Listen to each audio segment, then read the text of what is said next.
Hey guys, it's Bobby, and this is part 6. Now, I'm sorry about this, but like I said, I have a ton of things I have to talk about. There's something I forgot to mention in the part where I mentioned going to the mall and seeing Whippet.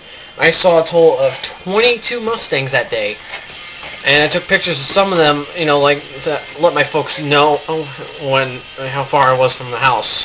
I was taking the bus. Now, anyway, as you can tell by this music, it's once again time for me to give a review on some Transformers Revenge of the Fallen figures. Two of them this time around: Soundwave and RC. Now let's start with the classic Decepticon.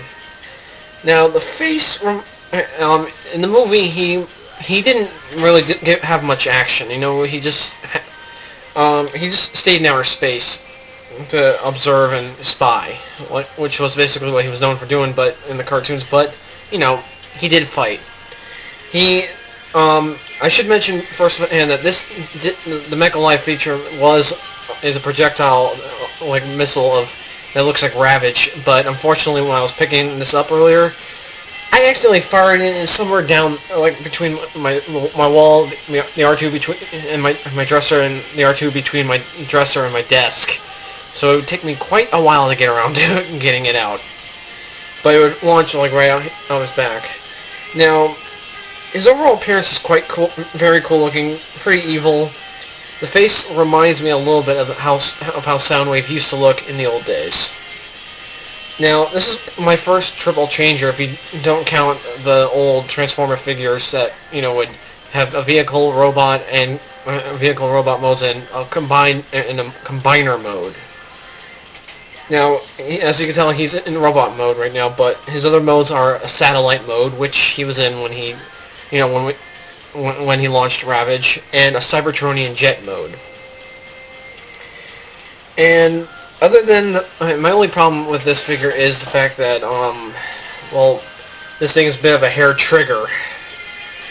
But other than that, I really like this toy. It's really cool.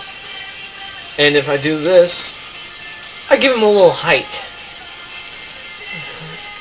It's pretty, like I said, it's pretty cool looking. There are some things on the back of his legs that make me think of the Energon chips from Transformers Energon. Yeah, but yeah, he's pretty cool. And I got pictures of him with Ravage, with my Ravage figure. And now for RC, Chromia's sister. Oh, and by the way, with Soundwave, I have yet to find where that Decepticon symbol is on him. But, and speaking of symbols, for RC, it's actually right here on the back of her hand. It's on the back of her hand, which becomes the seat to her vehicle mode, which is a motorcycle. And for those of you who don't know, RC is named after a classic Autobot, the very first female Autobot we ever met. She always hung around Rodimus Prime and Ultra Magnus and Springer. And for those of you who get this, don't worry when you're transforming her into robot mode. This is as far as she can get. You can't get this part to be parallel. But the Mecha Life feature is this. She gets a blade that extends out her arm. Her vehicle mode, very cool, pink motorcycle, and like her sister has tribal graphics, Cybertronian obviously.